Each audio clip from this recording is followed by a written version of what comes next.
All right, what up? PGN podcast episode 78. We are in the building. Um, yeah, man. Gloomy Sunday over here. Yeah. How everybody's week went? Um, Kobe, you go first.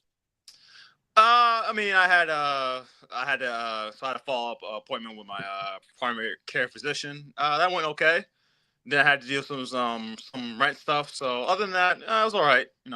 Typical working out, going to the gym, stuff like that. So That that's I'm that's pretty basic. Yeah. that's a good message right there. Go to your primary care physician. Get them checkups done. hmm Yeah, we be talking about this all the time. Get them checkups done. Get that blood work done. You don't know what's going on. Mhm. How was your week, Zaza? Week was good. Kids high seniors graduated from school on Wednesday. This is a different generation because as soon as they graduate, they started putting out cigars. I'm like, whoa, is am I old? Cause Hell like, yeah. cause like You it's couldn't put on just no cigars. You would have got thrown off the. Yeah. Yeah. you Especially see what I'm high trying school. to Yeah. say, Yeah. bro. And the worst thing it was the parents supplying them. It was like I see, hey Johnny, hey, make sure you like that stogie. I'm like, yo, it's just a different generation, bro. It's just a different generation, man. Like they're like, yo, Mrs. Hawk, come smoke this with me. I'm like, wait, nope. I got my bosses right there, guys. I can't, I can't, Yeah. I can't engage in that. Wait. Uh Random question though. How old are some of the parents? Are they like close to your age, or are they a little older? they're my age and older. So like if they're like older, they're like in their 40s, like 45 and stuff like that. So like I get it. I get being drunk. Like there were some kids that were drunk. I'm like, okay, cool. They got the little nips and stuff like that. They put it in they Sprite and stuff like that. I can get that one. Cigars, that's a little. I was just like, well, it, We didn't even drink at our graduation. We would have got in trouble, bro. Yeah, I- especially us. They would have saw us drinking. They would have smelled that shit. Like, hold on, what's in there? Yeah, because me and St. Zal, we went to a Catholic school, so they weren't playing with any of the stuff like that. So Yeah, yeah. But yeah, man, my week was simple. Really didn't do much. Like I always do. Worked in the gym. that's all you can do. My son had a trumpet recital yesterday. I saw that. Shout out to him, bro. Yeah, yeah, doing this thing over there. You know what I'm saying? Good luck with him next year. He's gonna be an arts high. oh, nice, Uh, nice. Hmm. yeah, he got in there for trumpet. So that's pretty good, man. Pretty good. That's about it, man. Then today I'll be in New York. You know, watching a battle rap event. Smack's having an event. URL. Um, Nice. yeah, I'm gonna be in the building for that. I usually like blog on battle rap too. So if y'all on here and like battle rap, I blog on it. But if y'all know battle rap, like a lot of bloggers touch on the drama that goes on in it. I just talk about the battles. Like I'll go to an event or I watch the event on pay per view, talk about who won and who lost, and then that's it. Yeah, I'm that's done. it. Yeah, I don't talk about yo, this guy smacked this guy, this guy fucked this bitch, and all type of wild shit. I don't get into that shit. But yeah, man, I'll be out there today. That's about it. Let's get talk about this game seven. We got big game seven today. First one since 2016. Yeah, I lost the bet, so I got the Tyrese Halliburton shirt on. Oh, I didn't notice that. Yeah. I didn't notice that. Oh, can we screenshot that? Can we It came screenshot it came that? it came it came in Wednesday. Took a Woo. long time to come in, but it's here. Whatever.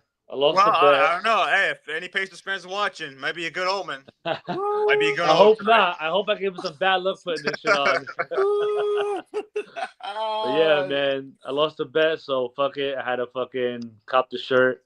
don't I worry, don't I know. I don't even know ordered. what I'm gonna do with this shirt. Honestly, I'm probably gonna like fucking burn it or some shit. I'm done Don't worry, wearing it I right ordered now. it. I ordered a yesterday shirt just in case, bro. I'm telling you. Yo, my son saw it because I had it like laid out on the couch to wear it today. He was like, "Yo, what the hell is this? Hell nah! Oh hell nah! Yeah, you better not be bringing this shirt in here." I was going crazy, bro. Yo, I had to stop him throwing in the garbage. He's like, "Nah, yo, this can't be in his house." Yo, he went crazy. That's a Knicks fan for you. That Yeah, is a true that. Knicks fan for you. Can't can't hate it. Can't hate it. It's come Yeah, back raising a true Knicks fan. For yeah, I sure. know. He's crazier than me, bro. It's crazy. But yeah, man, fuck it. That's what it is. We'll see Game 7 today. Uh, Kofi. introduce the topic. Let's get into this. All right. The two most vied words in sports: Game 7 between the Pacers and the Thunder. So obviously, it's been a back and forth series. I think most people would have thought, that the Thunder would win the series. I know Saint Zah, you picked the Pacers. So, Game 6 really surprised me. I really thought that the Thunder, and they came out strong early, but once the Pacers were able to, hit a couple threes, they really took control of the game. So. It's a game 7 at home for the Thunder. Obviously, that the role players will play better. But so I'll start with Zayn Zah, since you were the one to pick the Pacers in the series. What do you hope? What do the Pacers have to do to win this game 7 tonight? Um, I think the Pacers need to control the pace. They need to watch out for that first quarter because the fans are going to be revved. Everyone's going to come out, start making shots. They need to literally set the tone. Tyrese, aggressive. Siakam got to find a shot. Siakam has to have 7 to 9 points in that first quarter. That's it. Your best player needs to score. You can't be timid. You can't be this. I know Tyrese had the calf strain, but game 6, he looked really great. And you saw it. Well, they got on the run. You're not going to be there. The role players need to step up. Neesmith, Nemhart, you cannot get bad fouls.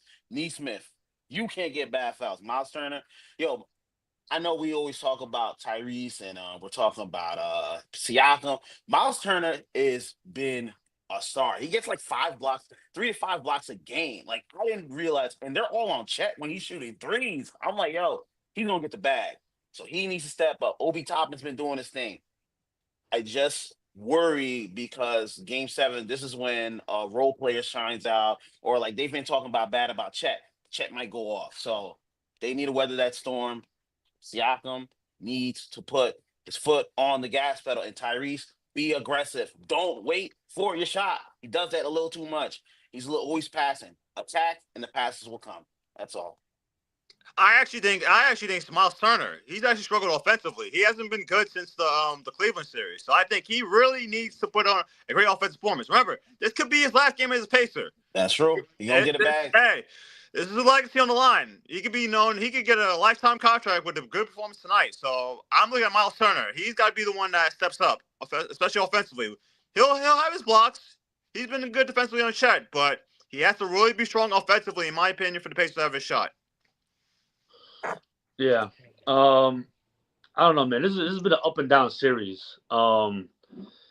What did I give Zaza? He may have been right about is Rick Carlisle. He's been around forever. I don't know what happened this year, but it was crazy because I saw some guy randomly. I saw a thing on YouTube where a guy was breaking down LeBron during the Mavs finals, and Carlisle was kind of running the same offense during that time. Mm-hmm. What he does is that he tries to find mismatches. He'll set screens so that the wrong guys on the wrong defenders on the right offensive player. He does and ball movement. You know what I'm saying? It's Yep. just what he needs is the players to run that Mm-hmm. system. So now he has the players, and this is what's happening right now more than anything. Because I even said, I'm like, what? Like Rick Carlisle's been coaching for how many years? Now all of a sudden he's smarter than everybody in the fucking NBA. No, he's just been smart. He's just Yep. actually gotten the players now, and these players have played with him for a couple of years now, so they're used to the system. They know their role. They're comfortable with their role. They're comfortable with, a lot of players aren't like Halliburton is like the star of the team, but he don't act like the star of the team. Mm-hmm. He if he's the role player that game, then he plays the role. You know what I'm saying? If Siakam's scoring, Siakam's scoring. Fuck it. Nemhard's hitting three. Everybody plays their role. So I just think that in this series, now that he has the players, that's where Zaza was right about. He is out. He is kind of out coaching. I can never say this guy's name. Mark Dagnall. That's Dagnall. Um, he, I think Dagnall, number one, he fucked up by trying to go small early in the series. Mm-hmm. I think right when he did that first game 1, I said that that's not the move. You know what I'm saying?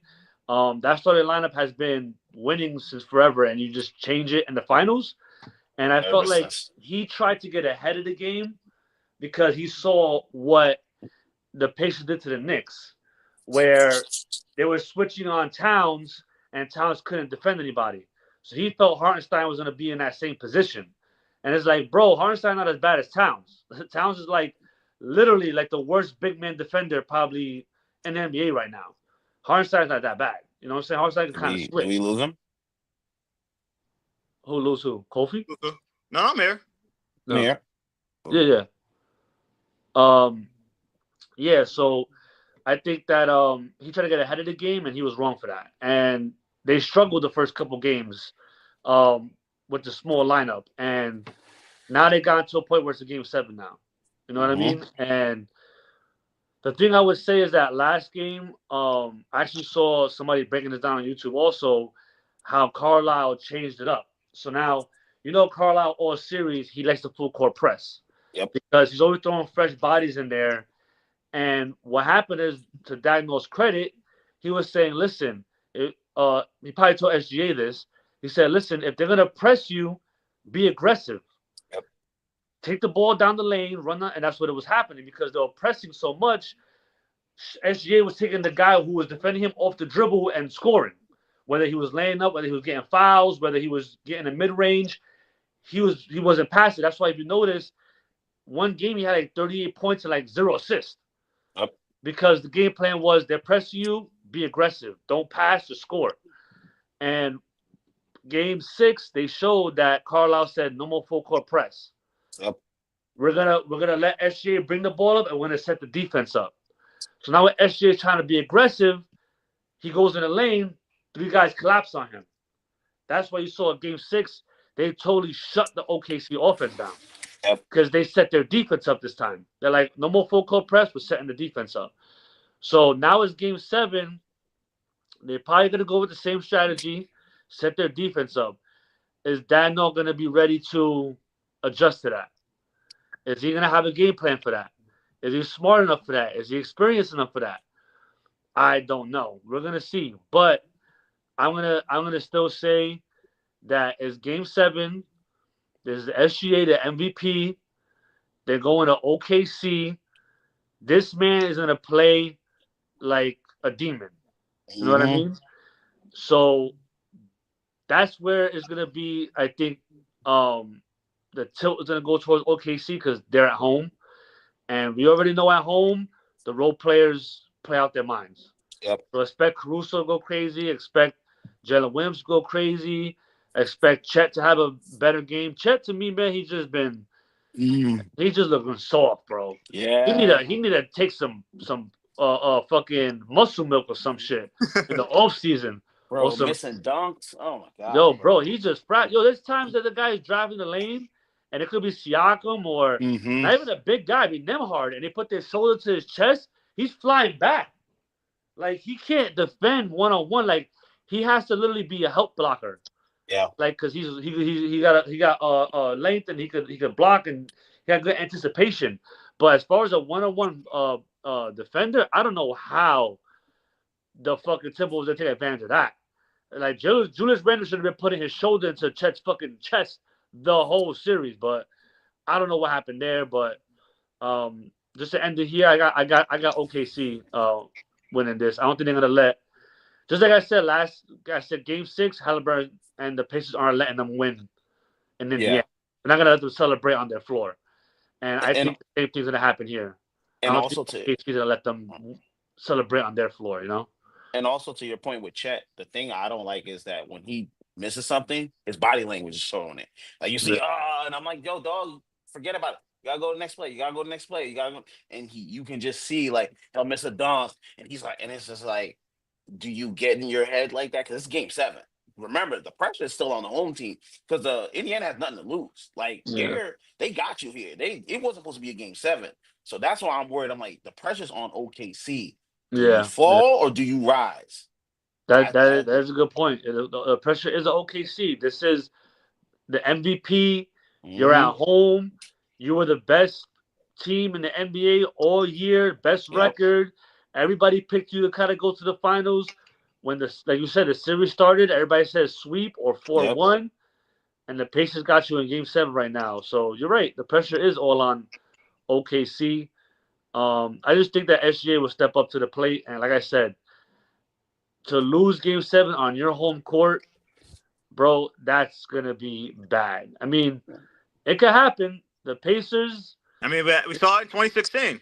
So yeah, and the Pacers have had a miracle run this year, man. They've, like Zelda said 2 episodes ago, this could be that Eli Manning Giants run where they just uh, surprise everybody and win the whole thing. So it could be that. It could be that, man. I hope that me wearing this shirt gives them bad luck though, and I hope that you know what I mean, gives them some bad juju and they lose this shit. Cause yo, if Halliburton wins this shit, I'm gonna be sick.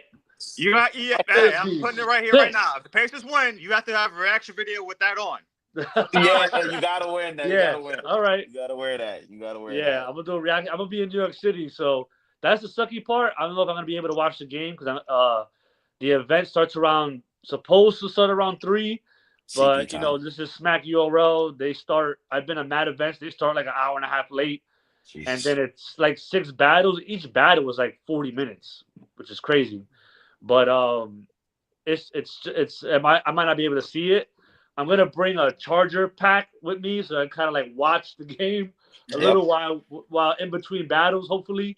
But we'll see if the Pacers win. I'll make a reaction video in New York City and then with the No, wait. Don't make it. maybe I Don't. put the shirt maybe I put the shirt in the bag or Yeah, something. That's what maybe I Yeah, was you maybe know about like to a what? say. Matter of demo. You fact, in I New can't York do it in New City, York City. bro. I get killed. Yeah, I'll do it when I get home. I'll Yeah. do it when I get home. I forgot. I forgot. Is he repping the new Pacers jersey? Look, get the fuck Yeah, out of New York. yeah. No, Wait. I'll get jumped. I'll get Yeah. jumped, bro. I will Yeah, get yeah, jumped. yeah. Yeah, so I'll wait till I get home. You're right about that. I forgot. But yeah, we'll see. I think We, my last point is Game 7 is usually tight, so I don't expect.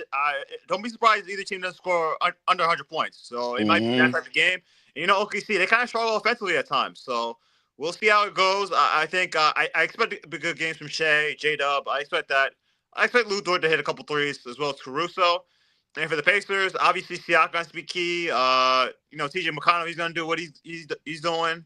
So the key really for the Pacers, I think, is Neesmith, Nemhard, Turner. Those three. Yeah. If those three can get you at least 10 to 15 points each, they have a good shot. So that'll be my. I still think OKC is going to win the game. I think he's going to be close. So I'll go OKC close. This is my pick. Can't go against my pick. Things out. What's your pick? I got the Pacers. I'm rocking with the Pacers. I've been rocking with the Pacers pretty much most of the playoffs. So I'm going with them. I chose them over the Cavs. Chose them over the Knicks. I'm choosing them over OKC as well. all All right. right. So before we move on, who do you think is the Finals MVP? I'm going to go with Shea. Scumbag, who's your Finals MVP? Yeah, Shay. I'll go with Siakam. Okay. All right. The next big story here is another big story, the NBA. This one was kind of shocking. I didn't see this one coming. So the Bucks family has agreed to sell their majority share of the Lakers to Mark Walter of the TWG Group for a valuation of over $10 billion. So I'll explain what's going on here. So from ESPN.com, when Buck died in 2013, ownership of the Lakers went to a trust controlled by the 6 children, all who worked for the Lakers in various capacities for several years.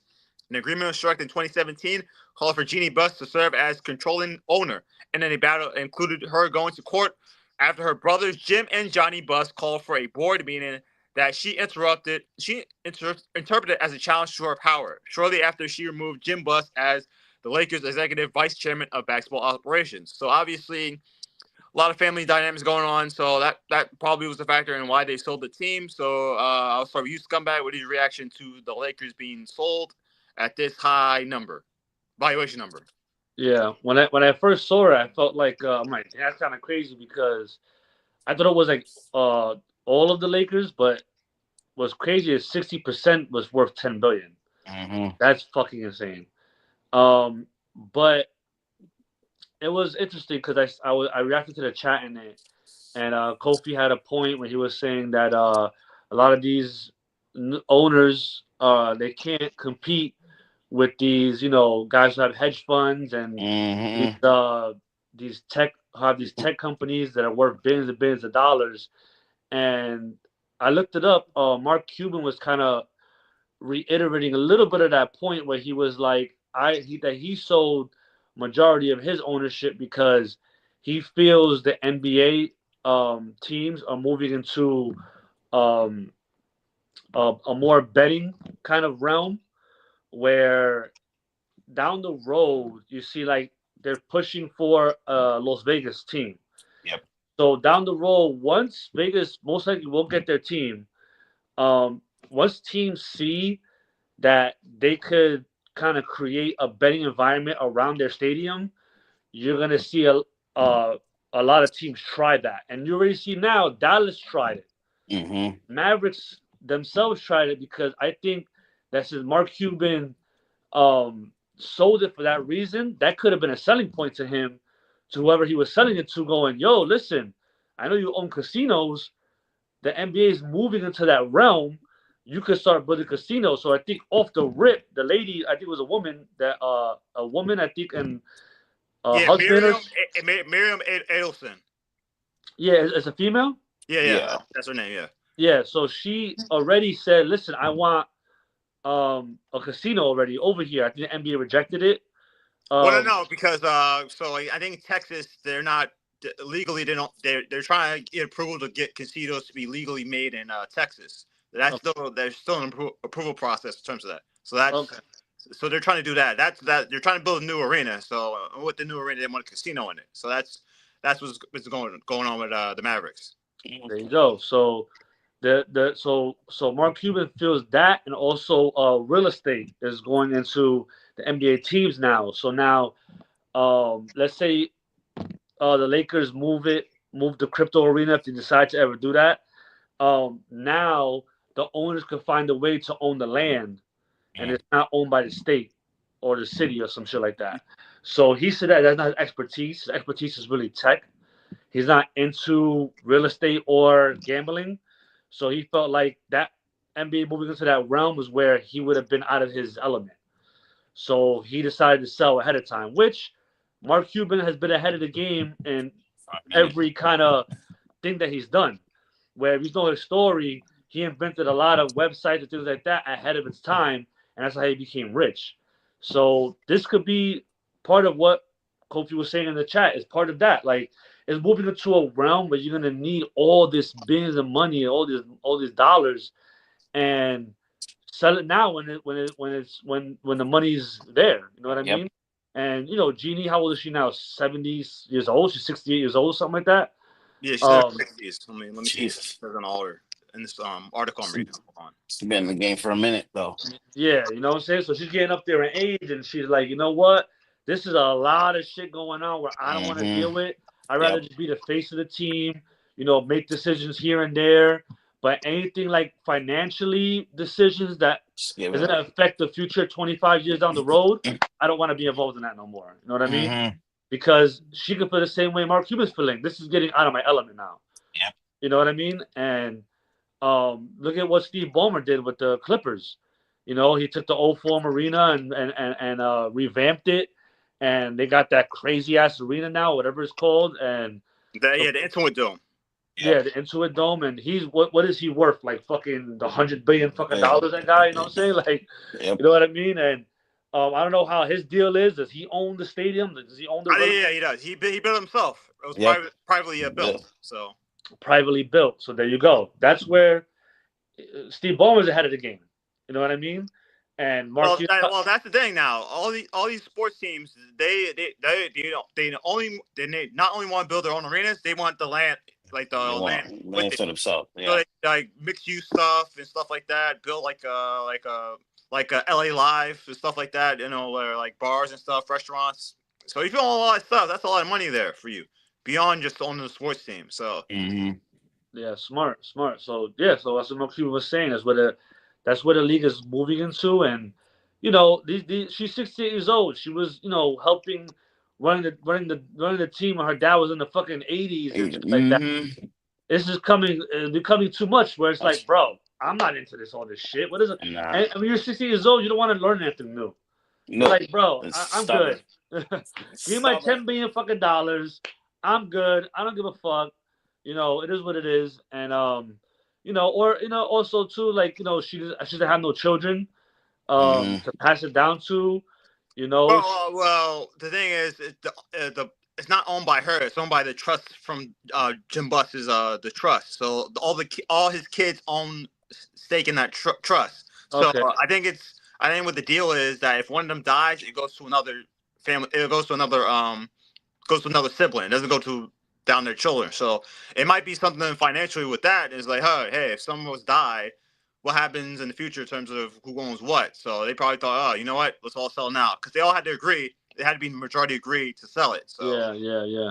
That's a good point because we already know that she had a beef with them for a while, like you said, interrupted the meeting and all this shit, and mhm. there was a whole big issue with them when I think when the dad passed away, who was gonna be a majority owner, and there was a whole bunch of it was a whole mess. Yep. And if you've seen the show that HBO had on them, Oh, Showtime. The one with about the Lakers, right? yeah, a lot of it was like for drama purposes was exaggerated, but it was based off like real things that kind of happened. Mm-hmm. It's exaggerated a lot, and if you see in the show, the brothers were like fucking around, and she was the one involved in the team. Uh-huh. So that could have got to when the dad passed away, and they're like, "Well, we own the team now." She's like, "What the fuck you done?" Like I was literally running the team when I was 16 fucking years old with that. Like Uh-uh. y'all were fucking getting drunk and high and shit, and running around with bitches. Like, Yep. you know what I mean? Like you want to be make decisions? Fuck out of here. You know what I mean? So you know, I think that's what it is. That she's becoming hip to the game, and maybe like you said, the whole family was like, you know what? Let's just sell our shares and not worry about who gets passed down to, and that's it. And we'll see where that goes from now. Say Zach, got any thoughts? I don't really have anything to add to it. I just think like the NBA is about to be run by a bunch of so-called fans. Like Steve Ballmer's like, I've been a fan. It's like, all right, they got the money, they're enthusiastic, let it go. Because I think like Scumbag was saying, I think Jeannie just got tired. Like, yo, when you've been in something for so long, your enthusiasm isn't as high as Steve Ballmer. Like you see Steve Ballmer at the games, he's all giddy and all that type. It's just going towards those type of owners where they were fans, they want to give money, but they also want to have the land. They want to do their own things. So if it's good for the league, they get a bit more money. Genie, I'm happy what you did for the Lakers. You can always look back. You had a great representation. The Lakers are one of the best organizations in all of sports. You did what you did. It's time to move on. I love it for her, and I want to see where it goes. Luka and all of them are already invested, so that's all I got to really say about it. And remember, the Lakers they're not like I said with the other owners. The Buss family, their money's tied to Lakers. It's not like Steve Mm-hmm. Ballmer who was in Microsoft. He has all his billions from that. Yep. So and there's reports like they were cheap in terms of remember they tried to get Ty Lue a few years ago. They kind of cheapened the offer for him, so that's why Mm-hmm. they go there. They had to sell for Frank Vogel. And So that, yeah, this will allow them to have more better money. infrastructure. They can hire Mm-hmm. more people. Mm-hmm. They can hire more people in the medical staff and stuff Yep. like that. So it's all good for them on that standpoint. Yeah. That's a good point too. Like, think about it. You're worth $200 billion, some shit like that. You're like, I'm bored. Let me buy my Come favorite on, team. Fuck man. it. You know what I'm saying? Like, if I had $200 billion, I'm knocking on the fucking Madison Garden. Yo, what's up? Sell me the Knicks. I'll be Right? front row every game, clapping it up. I'm Yep. doing all this. I'm like, yo, that's what Yep. they want to do. Like they like even the Nets, they're all owned by like people who like, yo, I'm just kind of bored. I got this bunch of money. Let me go invest in something. Oh, yo, the Nets. Oh, I can make that's what the NBA is supposed to be Yeah. run by. Like so.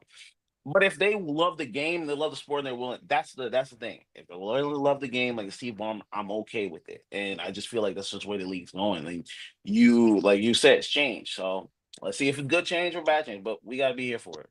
Yeah. I mean, remember, this same group owns the Dodgers, and look at the Dodgers now.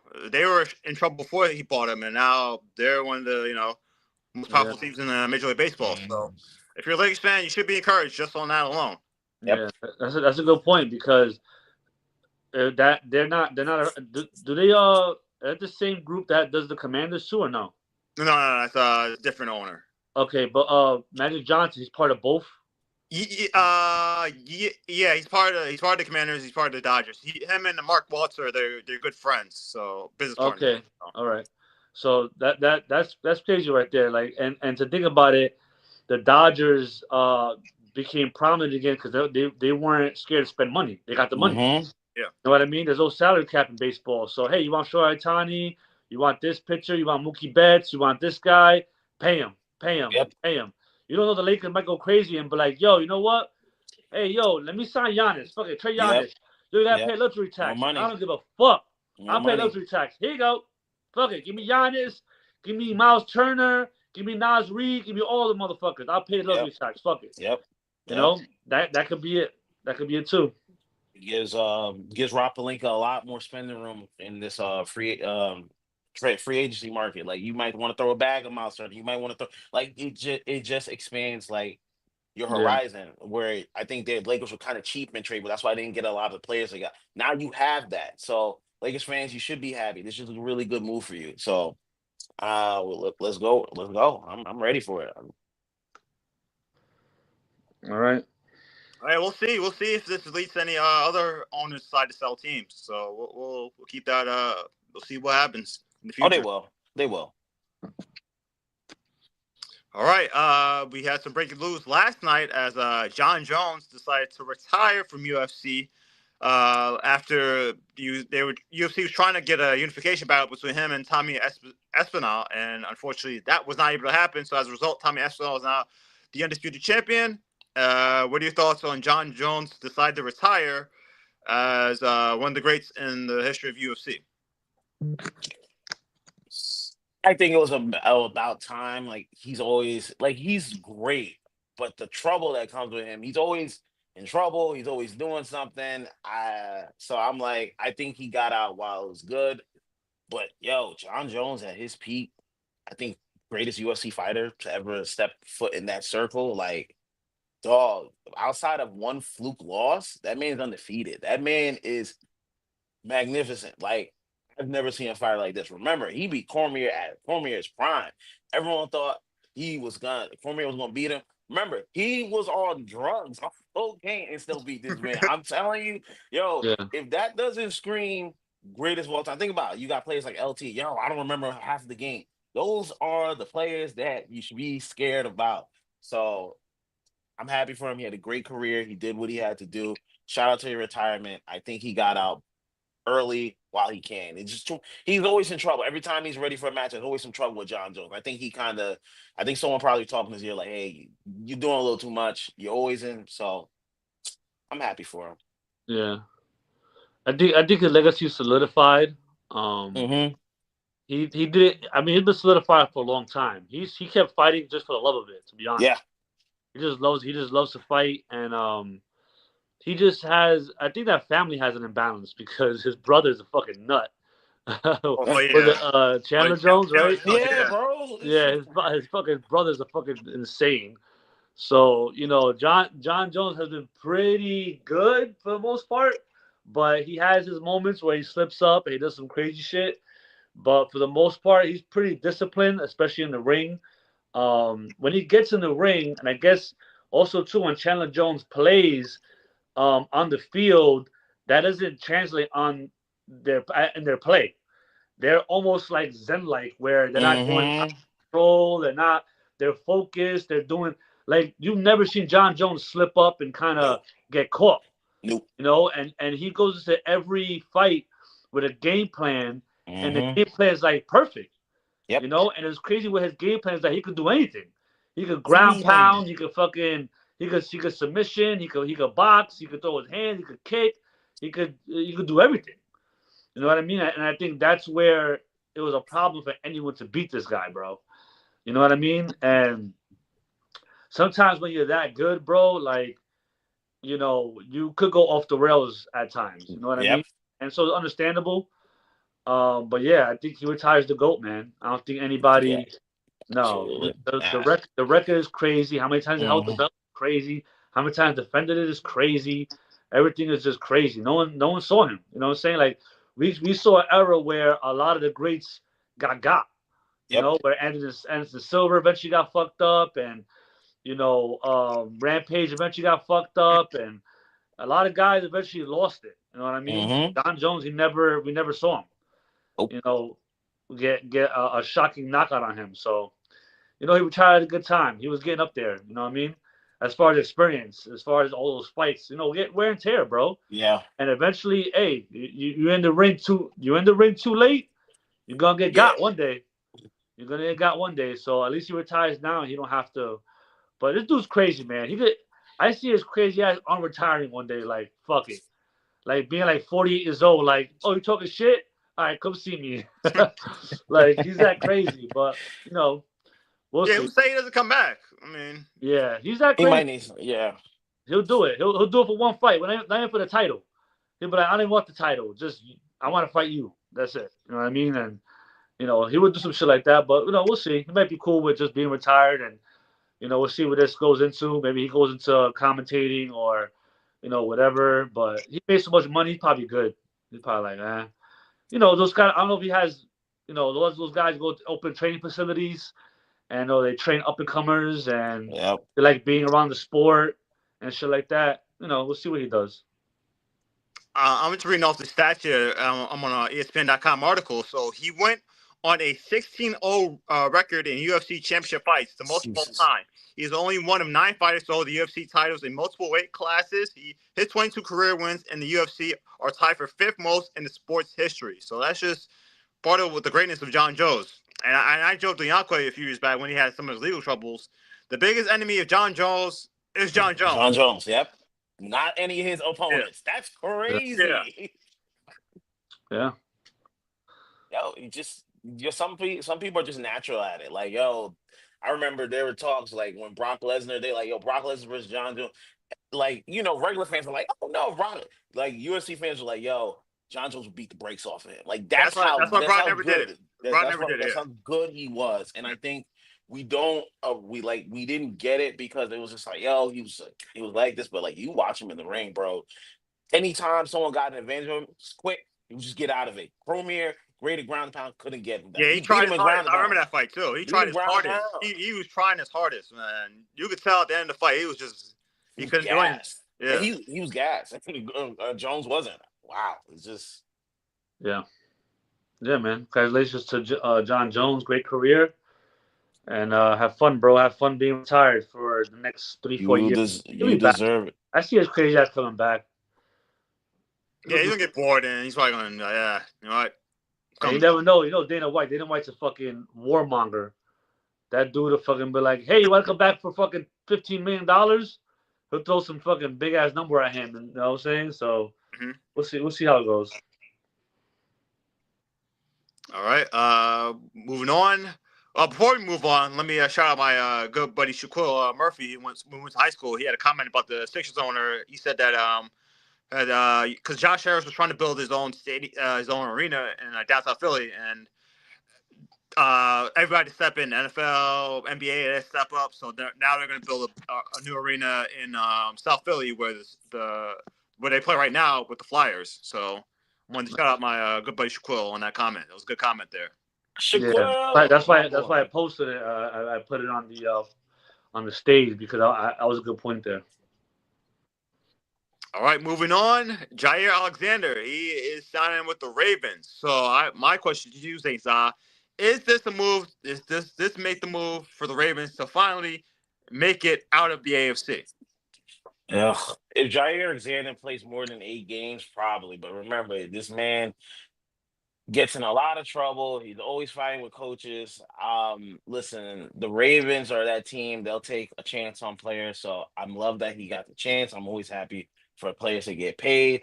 But for me, the Ravens, it's not about the defense. It's about Lamar. Can you turn down the mistakes? Because it wasn't the defense that caused them to lose last week, the last playoffs. It was those 2 bad interceptions early, and they never recovered from that. So, yeah, this is a good move.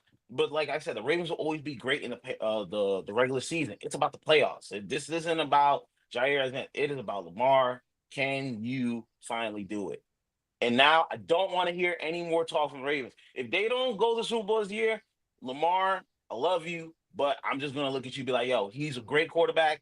I just need to see more from him. That's where it'll be for me. I don't know. They're in that San Diego Chargers 2008 to 2010 era where it's like, hey, they're good, but are they good enough to make that next step? So many We'll times we gonna see. keep talking about this? Like, yo, he was MVP, the MVP twice. I'm like, dog, I get all that. You got all the regular season accolades. You need to win.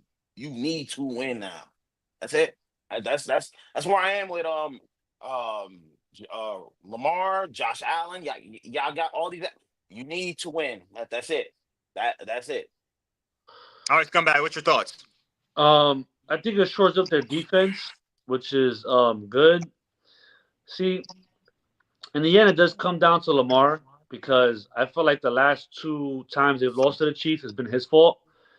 Um, Not even that. Also, too, like remember Zay Flowers tried to put the ball over the end zone, I and punched it out. and the dude punched it out.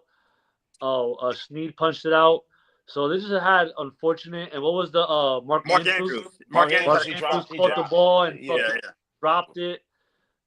So they've had unfortunate shit happen where like yeah, Lamar has put him in bad spots, but then they've had those two instances where unfortunately, it just looks like that could be their kryptonite, the Chiefs, which is everyone's kryptonite. It's just Not Pat the Mahomes. Eagles. Pat Mahomes is in that Jordan era where he's gonna probably just stop a lot of guys from getting rings. You know what I mean? Yeah. Um, so I just think. I mean, I don't have too much to say on it. I just think that it shores up their defense. Um, you know, Hopefully their defense is so good that they don't got to rely so much on Lamar to kind of win them the game. Maybe they're trying to go for that kind of thing now. But I don't think that's going to be the case. You can have great defense during the regular season. You can have great defense versus everybody else. Can your defense stop the Chiefs? That's Mm-hmm. it. Can your defense stop? Can Jaire Alexander and all these guys stop Patrick Mahomes? That's going to be Yep. the. And if that happens, then the signing was worth it. But if it don't happen, then it's gonna just come down to Lamar anyway. If they Yeah. lose again, then they just blame Lamar. So we'll see where it goes. Yeah, it should be interesting. I mean, I would say that they put themselves in a position where they have to win. They have to win. I mean, who's going to really challenge them in the AFC North? The Bengals, the Steelers? Not really. So The it Chiefs. depends on it. It all comes down to. I would say they have to get that number one seed, and then we'll see what happens from there. So hope it should help them at least. I mean, for the Packers, they just They as you got said they earlier, things they just got rid of him because he kept getting injured, and with that high salary, they were like, it's not worth it at this point. So we'll see if he has anything else to say. He's not going to be the Jaire Alexander for a few years ago, but if he can, contribute, play 12 games, 10 to 12 games, be solid on that defense, then it should be a good signing for them. like when it comes to the Ravens, I'm not talking about any other players. I'm talking about Lamar. I like listen, love all the you got Derrick Henry, you got one of the best running backs in the league. You had Saquon, you had Derrick Henry. You have everything right now. You need to start winning. You need to start winning. If he does not win this year, I'm just gonna look at. I'm not gonna look at him crazy. I might give him a little side eye. That's it. That's all I'm saying about Lamar. All right. All right. All right. Favorite segment of the day. It is Pepper Takes. Still need that pepper soup. Yeah. We here. We here All right right, now. we did a late switch here because Saints I had a good point about this topic. We're gonna go to this topic instead of the original topic I had in mind, which is Jim Jones. He's been in the news this week. Mm-hmm. So he apparently thinks that he's just as good or better than Nas as an artist. I know Scumbag, you have a lot of takes on this one. Well, I'll start with you. Yeah. before Scumbag goes, I just want to say, I was listening to Button. Button was like, I get what he's trying to do because you remember we're in the reaction area. It's all about going, viral. So when he said stuff like this, you know what? Now people are looking up. Oh, is Joe Budden really like that? Now you're going to listen to his songs and stuff like that. So like I get what he was trying to do. Budden thinks he's trolling. I don't think he's trolling because I'm like, yo, when this is your profession, I think you always consider yourself like, because if you consider yourself worse than another rapper, what are you really doing here? He was a little crazy because I could see Jada Kiss and Fat Joe trying to be like, yo, bro, I know you going off of metrics and stats, but we talking like, yo, people who really know rap, and like he was like, nah, but no one knows any Nas songs because he was on Shannon. He was on Nightcap last night with Shannon and them. He was like, yo, you can't even quote me any Nas verses and stuff like that, and I was just like, yo, it started off as like yo a viral moment, but you know when you have to defend yourself so much now, I think he actually believed it. But I'm gonna let the comeback go because I know I've been seeing his tweets. He's been going off on Oh this, yes. so Oh, I. I think it's so. Oh man. Scumbag, the floor is yours. Yeah, it is. Nah, I mean, it's not too much to give too much attention to because it really is just like a trolling thing to me. Mm-hmm. You know, because it's like, dog, come on, man, like, and then he walked it back a little bit yesterday on Nightcap, which I'm glad I kind of saw Nightcap because if I didn't see Nightcap, I would have really went in on him. But he walked it back because he was like, well, I did kind of go a little crazy about the billboard thing. You know Yeah. what I mean? Like maybe I should have mentioned that because he obviously said it at the moment and didn't actually look at the numbers. Yeah, Yeah. I have it right here. I have it right here. So Yeah. in terms of Billboard hot entries, Nas has 15 plus. Jim Jones only has 2. Yeah, exactly. So he just talked out his ass there. You know what I mean? Like he just said it, and I think he probably like went after it went viral and looked it up and said, "Okay, yeah, I was bugging." Yep. And I think Nas has like 4 or 5 platinum albums, and Jim Jones has 0. He has 8. 8. Yeah, I was gonna say I And Eight Jim saw Jones that has platinum number. 0. albums, and Jim Jones has 0. So Yeah. like, Mm-hmm. dude, stop! Like, just stop it. And my friend was kind of like he brought it up, and I was like, bro, this is what I don't get. Like, I hate, and it's not just Jim Jones. It's just people in general. They'll talk right to like 3 kids on their block, right? And Huh? they'll go. I don't know Nas. Oh nah, young cats. You You don't know roll with Nas. that. You don't know one Nas verse. You know, dude, 3 guys in your block. The world is bigger than your fucking block. You know Uh, what I'm saying? Like I literally went to my son. My son's 14 years old. He listens to hip hop, like old shit. He listens to nothing new. mm-hmm. And I said, "Yo, see who's better, Nas or Jim Jones?" He said, "Who? Jim Jones? Who's Jim Jones?" He didn't Oh even know damn, Jim Jones. damn. And I said, and he's 14. And I said, "Yo, Jim Jones says he's better than Nas." He's like, "That's cap. I didn't want to talk about that. I don't even know who that guy is." And it's like, bro. So now I'm gonna go online and say, "Yo, no kid, no Jim Jones. No kid, no Jim Jones." You And ready to my son, start an and Jim argument? Jones said it on the podcast. My son don't know a Nas verse. Who gives a fuck?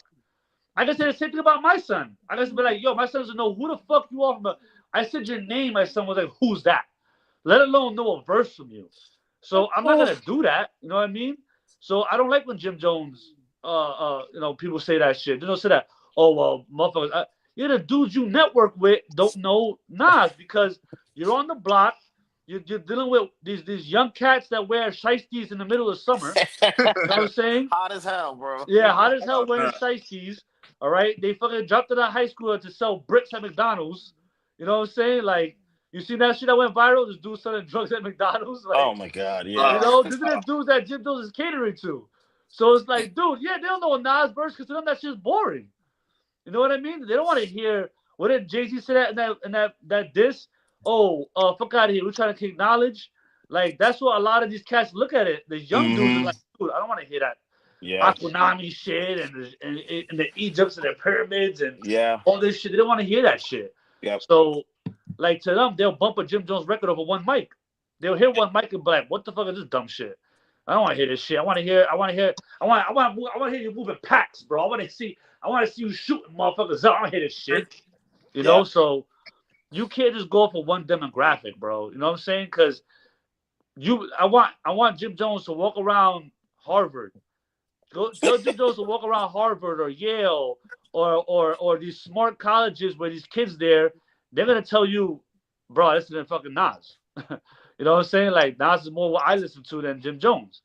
You know what I mean? And it's like I just don't like going off of a couple of people that you know. You know what I mean? Mm-hmm. The world and it was a time when I was doing music and I met a dude who said that to me, and it also opened my eyes to it because it was like, yo, like these guys were arguing at one time who's the best rapper in Newark, and I was recording at his house. And he said, "Yo, bro, see, I'm about to move out of Jersey because they're so small minded. Who gives a fuck who's the best in Newark? the world is bigger than fucking Newark. North, yeah. You know what I'm saying? And I was Yeah. like, yeah, I didn't even think about it that way because you're so focused on where you're at. You're Trapped in that not thinking mindset. about, oh, I'm trying to get everybody around here. Why not? Mm-hmm. Why not try and expand your fan base and try and get fans out in North Carolina or fans out in not even out the country, just fans are outside of your state. You know what I'm saying? So sometimes, well, it's just how Jim Jones thinks. Think about this. Jim Jones is 40 years old, right? 48, and they call him the oldest young dude in the game. Why you want to be known as that? Why you want to be known as that? I'm 48. I want to be known as a 48 dude, 48-year-old dude. I'm doing 48-year-old things. I'm not wearing 80 chains with a shiesty on, and yo, he's wearing all this like young attire with a full gray beard. Yeah. I'm like, dude, Yeah. like, yo, throw on a fucking polo, all right? Throw on a fucking polo and call it a day. Go golfing or some shit. Call it a day, bro. Like, Hey, get some khakis, yeah, get some khaki, throw a tie on. He did look kind of crazy between the two of them, like, cause like Kiss looks like he like grown. I'm like, yo, Jim, you look like disheveled, bro. Like, just get it together, bro. Like, Yeah, Jim from New Jersey, so I don't really want to, but it's just like I get where you're coming from on the Jim yeah, Jones thing, bro. If you 48, be 48, bro. Stop trying to yeah, be 20. Stop trying to be 24. You're not 24 no more, bro. yeah. But he hangs his hat on that, and a lot of young cats like that about him. Like, oh, Mm-hmm. he's trying to relate to us. So I guess it's working for him. He's making money off it, Yep. which is cool because we all know he don't sell records. You know what I mean? So what he does make money on is club appearances, shows, touring, shit like that. Uh-huh. So if this him going viral enhances that, then more power to him. You know what I'm Yeah. saying? He did the same thing when he went at 50 and Cameron that one time. And I think he probably saw the reaction he got, and he was like, "All right, I'm gonna try and kind of ride this kind of wave and shit." Which is, hey man, more power to you. But just let's get to the reality of the situation. You know what I'm saying? Like, you're not on Nas's level, and it's not no knock to Jim Jones. There's a lot of people not on Nas's level. Yeah. Like, Nas is Nas. Nas is top 5 rap of all time. You know what I'm saying? So that's not a knock to Jim Jones. It's like it's like saying, oh, this guy ain't better than LeBron. Of course he's not. LeBron's either 1 or 2. I mean, Yeah. what the fuck? You know what I mean? There's no knock to nobody saying you're not better than LeBron. You know what I mean? So that's all I gotta say on it. Like I said, I didn't want to go in on him too much because he did walk it back. Yeah. Went on Shannon Sharp, he walked it back a little bit. Was like, and you're supposed to feel that way. You're supposed to, as a Yeah. rapper, you gotta feel like, yo, throw me in a booth with this guy and I'm gonna body him. Yes. You have to feel that way. So if he feels that way, that's fine.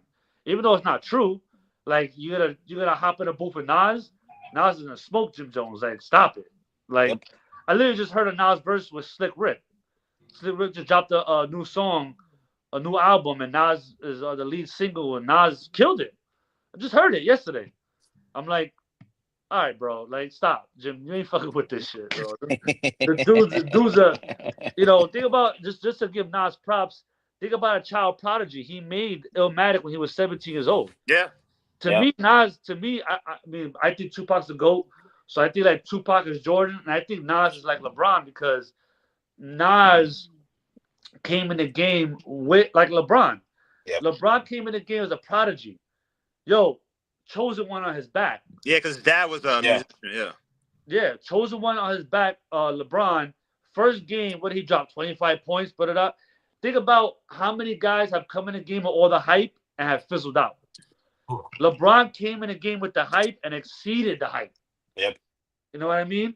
And Nas, same thing. Nas came in the game with the hype because Nas's first album, he was doing getting beats from DJ Premier, Q-Tip, Large Professor. These guys were solidified, but when they saw Nas, they were like, "This dude is the off the rip." Yep. He was like, "This dude is gonna be the GOAT." Like, they just saw it, and he lived up to the hype. You know what I mean? That's why I put Nas on LeBron's level because it's not easy. How many rappers do you see come in and they're like, "Yo, this guy's nice. This guy's gonna do this. This guy's gonna do that." He has one album and then that's it, done. That's it, yeah. You know what I mean? Think about it. Nas His has been best on the album fucking- is Illmatic. Think about it. Yeah. First album, Illmatic, and now what? 2025, he's still dropping shit. Mm-hmm. You know what I mean? He has his own label now, Mass Appeal. He's made investments where he's like worth $100 million now or some wild shit like that. You know what I mean? So, hey man, you know that don't come on. It's just, come on, dog. Like it's not even comparable. It's not even You, comparable. you know what he's trying to do. You know what he's Yeah, trying to do. All yeah, right.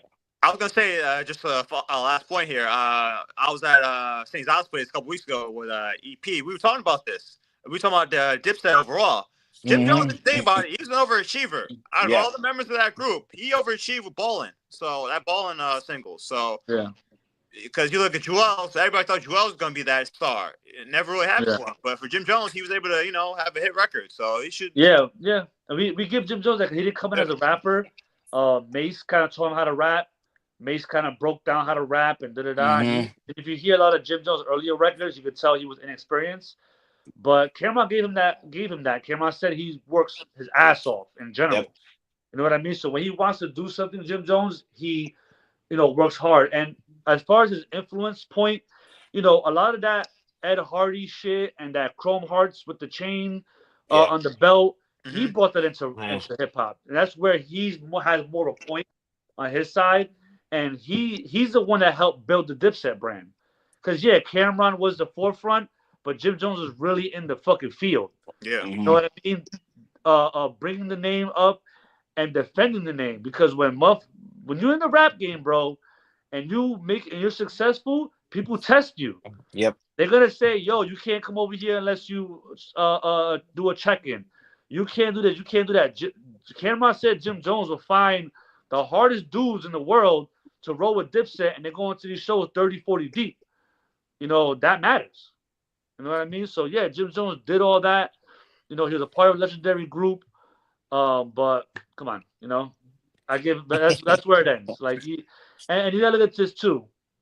When Jim Jones made Ballin' and Summer in Miami and all this shit, these are songs he's trying to make a hit. Nas makes hits Oh, doing that's right. conscious hip hop. Yeah. It's not meant to be a hit, Mm-hmm. but he's so nice, he's so good, it becomes a hit. Like if I Ruled the World, that's like a hip hop record with Lauryn Mm-hmm. Hill on the hook. Mm-hmm. Yep. It's a concept behind the record. It's not just talking about in the club, drinking, Mm-hmm. bitches. It's talking about, hey, if I ruled the world, I'll free my guys. We could smoke weed in the streets. We could do this. That's a hit record. Yep. You know what I mean? That's the difference, bro. So it's not even music wise, it ain't comparable. You know what I'm saying? So it is what it is. All right, moving on. So this pep take really interests me. So I used to graduate in his graduation. He had his laptop with him, and he was showing his ChatGPT, bragging about how he used it to finish his final projects. And it really struck me. It was like, is this where we're at right now? That we're bragging about using ChatGPT to graduate? Like I'll tell a quick story here. So my senior year, we had like a final project. It was a history course, I believe. So it had to be like a 10, 12 page like final like paper. So I really researched that. I like on the weekends, like you wouldn't see me with. Yeah. I was working on that paper. Yep. And I got an A on it. And I remember I saw my professor like after that semester. She was like, "Yo, that was a great paper. You should have entered it into a contest." And I was like, "Oh wow." So I was like, "Yo," I was real proud of myself to be able to write a paper that good that even my professor was like, "Yo, you should enter that into a contest." So imagine if I used ChatGPT back then, I would have felt like, you know what? Yeah, I would have passed, but it would have been like I didn't do the work. I just kind of took the easy way out. So, Saints out. What are your thoughts on this kid doing that? I think it's different because I work with the high schoolers and they live in ChatGPT. Like most of their work, I can honestly tell you they don't know what they don't talk like that. They don't like, and then you'll see their paper and it's like, bro, you ChatGPT. And for them, it's like, yo, I got the A. I don't care about all that. They're not, the work ethic isn't there anymore.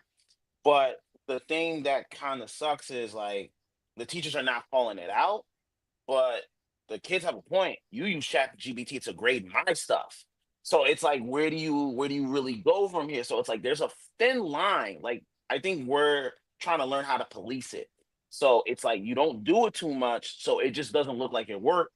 But it's also like I get it. You're using it to upgrade, like say they use a take it from power, and that's what the kids are doing. Like I don't like him showing it off like that because I feel like yo, if that's what you got, cool, but you don't have to show it. Like it looked lame. It was a lame move. Like honestly, to me, it was a lame move. If you, that's what you did, kudos to you. But you ain't got to show it off. It was just lame. It was just a lame move, like bro. And like if I was you, like, bro, you look goofy. You look. That's what he looked like. He looked goofy doing that type of shit. But like I'm just trying to say a lot of the it's all over the kids' work, bro. It's all over the kids' work. And I just don't think you can do anything about it. That's just the way they're just learning right now. And that's why a lot of them don't know the history and stuff like that because they are chat GPT. They are using other means to get their knowledge. And if it gets them the grade that they need, it doesn't matter to them. They're not gonna look back on it. Like sucks, but it is what it is. Scumbag. Any thoughts? Yeah, I think it's what's that shit that Albert Einstein said? I think a quote where he said, "I fear the day that artificial intelligence surpasses human intelligence," Mm-hmm. It's happened. and it's happening. You know what I'm saying? It's happening right before our eyes, and I think the issue is going to be is that what's going to be the future? What's the future going to be like when you have these doctors and people in these expertise field? What kind of knowledge are they going to have when they're using these Mhm. these AI to finish their work? Yep. You know what I mean? And how much intelligence are they going to have? And what's going to happen in the next generation after that? Yep. How smart are they going to be when they have Chat GTP when they're 5? Yep. You know Mm-hmm. what Yeah. I mean? So it just it has to find a way to police it. I know it's brand new. Hmm. It's coming into the game, and we're in a transition right now. And I think it has to start being policed. Uh, the first couple years, it just kind of came out. The first 3, 4, 5, 6, maybe 7 years, it's gonna be hard to police it. It's gonna be hard, but I'm sure they'll figure it out because you have idiots like this UCLA guy exposing it. It's goofy, Uh, yeah. so now you just like one of those people that just fuck it up for everybody. You know what I mean? Hmm. Like like uh like back in the day when the teacher forgot to ask for the homework and you're Yep. sitting there and you didn't do your homework and you're like, all right, word, she forgot about it. And the kid goes, Mrs. Robinson, you forgot to collect the homework. Yeah. Yeah. He Oh. did that. You know He what I'm did saying? that. Like, Yeah. so the dude, the UCA just basically just did that. You know what I Yep. mean? Like, really, bro?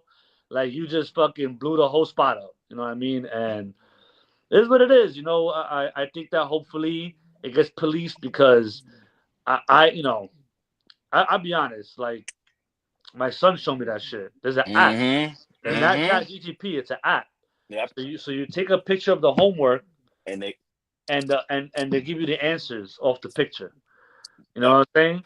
Mm-hmm. So it's like, because I told him his grades weren't really too good. And I said, okay, if you don't pick your grades up, he wants to go to the Rutgers basketball camp. I said, you ain't going. He got all A's and B's this semester. So I said, oh, how'd you do it, blah, blah. He just kept it real. He showed me with the homework. But you can't do it during a test. So I kind of give him that. Like, he got the test, grades right. But for his homework, he was doing that. I'm like, dude, why are you doing that? He's like, everybody does it. I'm like, so your whole class does it. He's like, my whole class does it. And I'm like, dude, like, what do you tell him when the whole school's doing it? You know what I mean? Whoa. Whoa, not to cut you off. We just got some breaking news. Kevin Durant just got traded to the Rockets. Oh wow. Oh One of wow. my boys just told me I didn't want sorry, Yeah, go ahead. scum, but No, no, yeah, no, but that's cool. It's cool. We can get into that. So, yeah, just to end it on here, man. I was like, bro, why'd you fucking do that shit? I'm gonna try and get him away from kind of that, but hmm it's gonna be tough. it's tough. Everybody's I'm doing it. telling you, it's tough, bro. It's tough, Everybody's doing it. especially in high school, because they don't want to cram anymore. If I can literally, if I'm bad at math, I can literally show the app, the paper, and get the answer. Why the hell would I do it? Yep.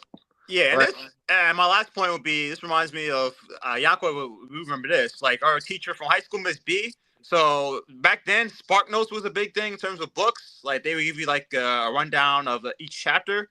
So we would have like pop quizzes. So if you didn't read the chapter of the book, you wouldn't pass it because she made sure that the questions in there were stuff that if you didn't read it, it wasn't on Smart Notes. So you had to read.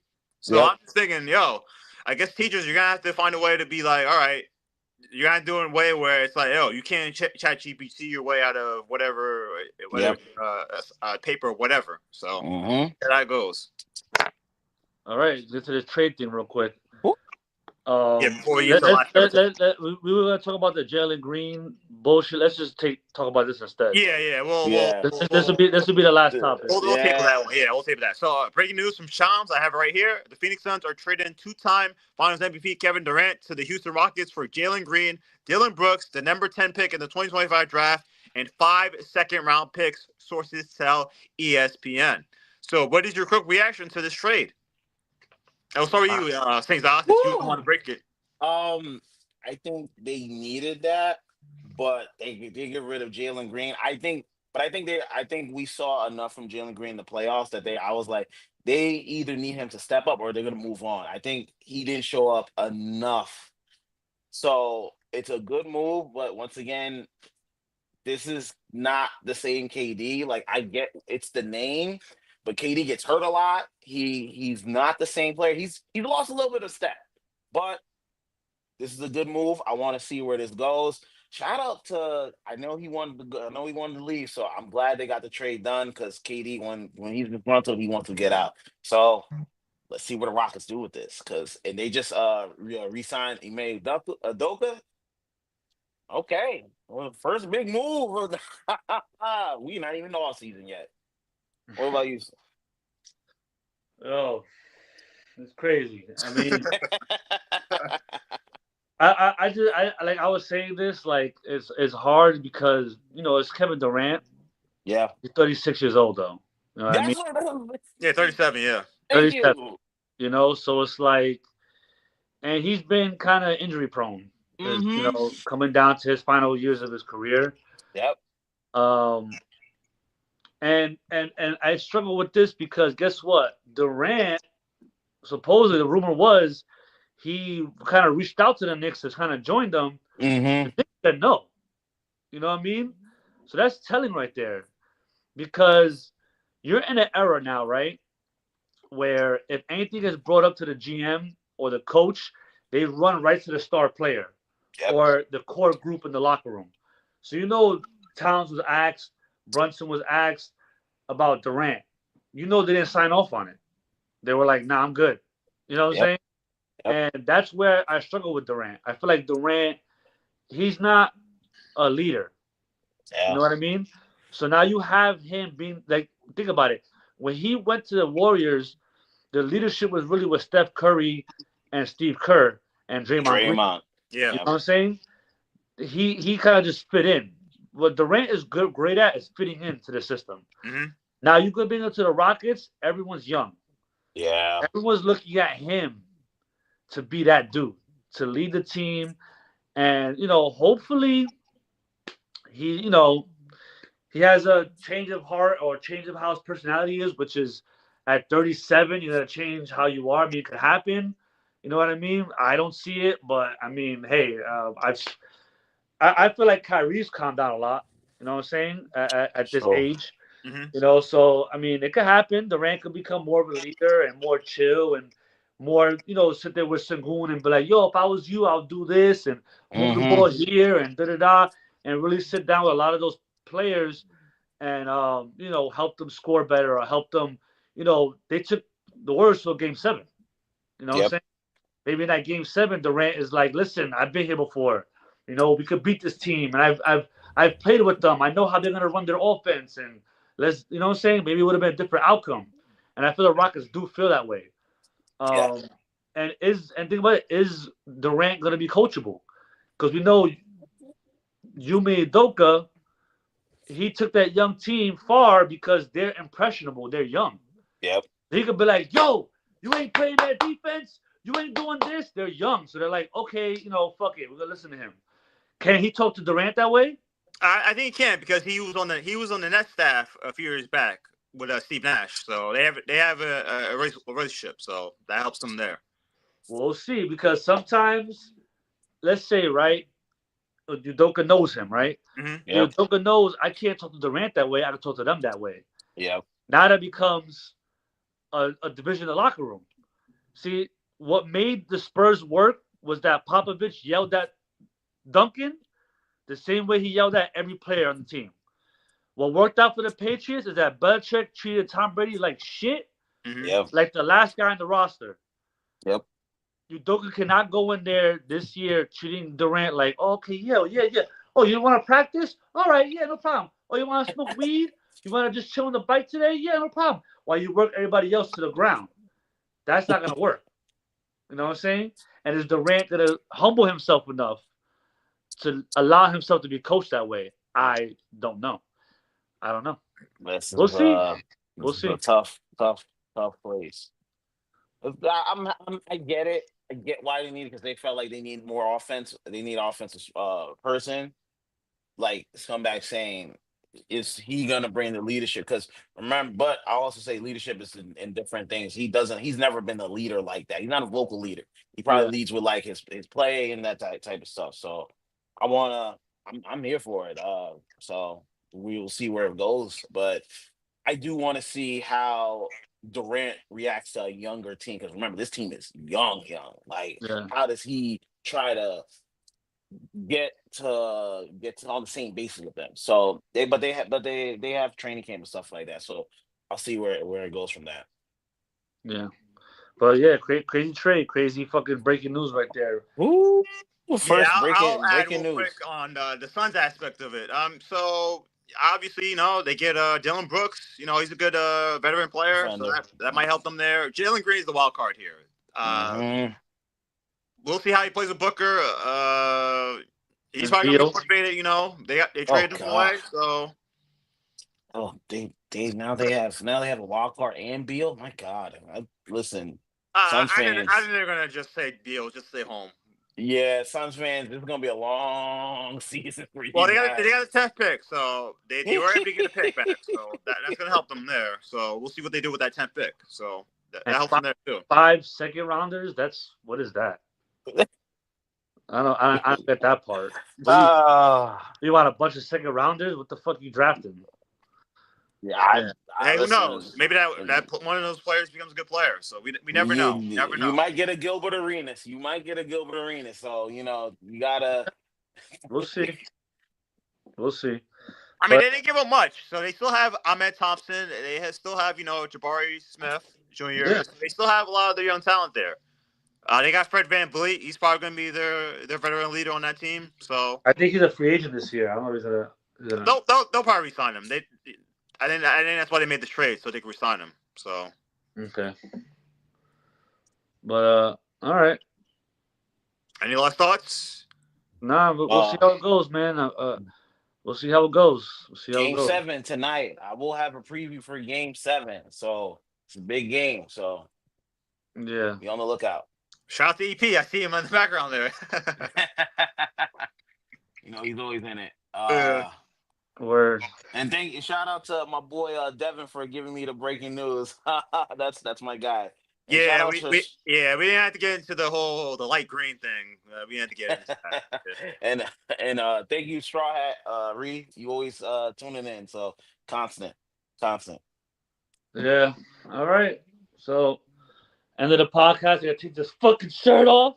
Oh my Get the shit out God. of here. Get I the hope fuck he out has of to here put with it that on, shit. guys. If the Pacers win, he will do a reaction video. Yeah, Not in New York, but he'll do a reaction video Yeah, with we that know, shirt we on. know. Get outta here. We're very popular in Pacers TikTok land. So Yo, Pacers fans and we rocking. But no, Pacers fans, we SGA. winning. We winning. SGA. Let's go SGA. Halliburton. Game 7. Game Mark 7, Mark yo. Dag Mark Dagnall. Mark Dagnall. You don't even know his name. But yo, shout uh, out to everybody. We had 134 people in here, y'all. that's a Appreciate lot. y'all Yeah, All right. watching. yeah. Yeah, All appreciate right. y'all watching.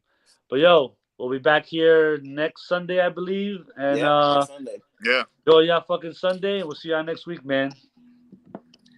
All right. Peace.